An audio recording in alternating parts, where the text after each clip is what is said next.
Que se prenda minha língua ao céu da boca. Se de ti, Jerusalém, eu me esquecer, se de ti, Jerusalém, eu me esquecer. Irmãos e irmãs, é preciso que a gente desça bem na liturgia deste dia. Nos relata a pior tragédia da história de Israel. A história começou ontem, quando em 517, quase 600 anos antes de Jesus Cristo, depois de 300 anos de reis descendentes do rei Davi e Salomão, o esquecimento da aliança de Deus foi tão grave que Deus resolveu largar Israel aos seus inimigos. Aí ontem a gente assistiu como o rei Nabucodonosor se aproximou de Jerusalém, 597 antes de Jesus Cristo, e o rei Joaquim se entregou a Nabucodonosor e foi levado para a Babilônia. Nos contou ontem o livro dos reis que Nabucodonosor colocou para governar Israel o tio de Joaquim, o filho do grande rei Josias. Eu já falei que de 20 teve só 2 reis que prestaram em Israel durante 300 anos, só 2, Ezequias e Josias. Foi o filho de Josias, Sedecias, que foi colocado por Nabucodonosor para governar Israel na docilidade a Nabucodonosor. Ontem assistimos à primeira queda de Israel, mas era nada comparado ao que escutamos hoje. Por quê? Sedecias ficou 10 anos no governo, mas ele paquerou o Egito. E depois de 9 anos, junto com o Egito, ele lançou uma revolta dos povos dominados por Nabucodonosor. Aí, a reação de Nabucodonosor foi terrível. 10 anos depois da deportação de Joaquim, chegou de novo todo o exército de Nabucodonosor. Nos diz o livro dos reis. A cidade foi sitiada durante 2 anos, rodeada de vales, com torres de assalto. A fome reinava na cidade, dura, cada vez mais dura, até que numa noite, estamos em 586, o exército de Israel, na cidade, não aguentando mais a fome, abriu uma brecha, fugiu de noite, e o rei fugiu, Sedecias, fugiu com o exército rumo ao Vale do Jordão e embaixo Jericó. Você acha que os caldeus não viram nada? Um exército não sai assim, escondido, mesmo de noite. Perseguiram o exército de Israel e o rei Sedecias o encontraram em Jericó. O exército de Israel se espalhou em toda a região para salvar sua vida e o rei foi preso. Tem uma coisa que arrepia nesta página e que não tem uma só alusão a Deus. Não tem uma súplica, não tem uma oração. O desespero é tão grande que parece que o coração está fechado. Não tem Allusão em uma oração súplica, o profeta Jeremias está acompanhando, ele tenta.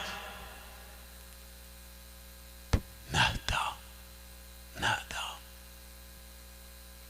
Sedecias preso e levado para um Supremo Tribunal, acusado de alta traição. Os 7 filhos são estrangulados diante dele e ele tem os olhos vazados, furados, antes de ser levado para morrer na capital, na Babilônia. Uma página terrível, mas não terminou ainda. Ainda não se fala de Deus. Se fala de salvar sua vida. Um mês e meio depois, o comandante da guarda de Nabucodonosor entra em Jerusalém. Não tinha muito risco, não? E lá, ele incendia o templo, o palácio do rei e todas as casas mais chiques. Jerusalém termina em ruínas. É o fim de uma história. Aquele orgulho de Jerusalém diante dos pagãos é derrubado para sempre. O exército inteiro se coloca para destruir as muralhas. E cadê Deus? Ele não foi convidado.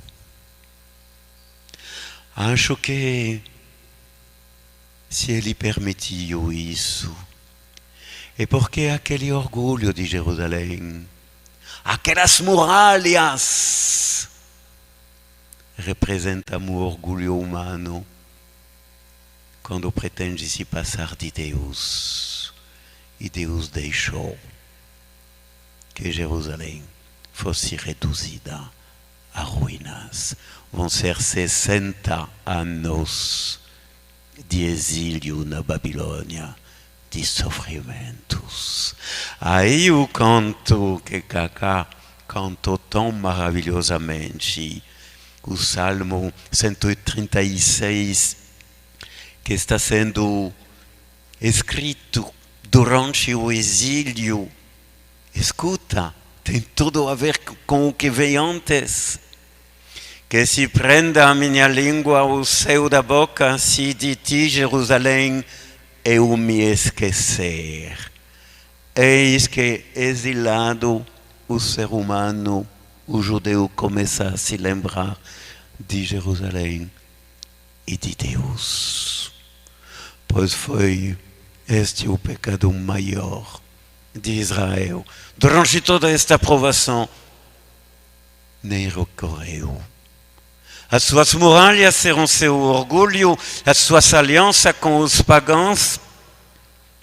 Israel se esqueceu de Deus, o esposo de Israel. Você vê como aqui temos uma terrível descrição do pecado do ser humano. Precisamos entender que às vezes acontecem provações providenciais, seja na história de Israel, como também na igreja santa, feita de membros pecadores.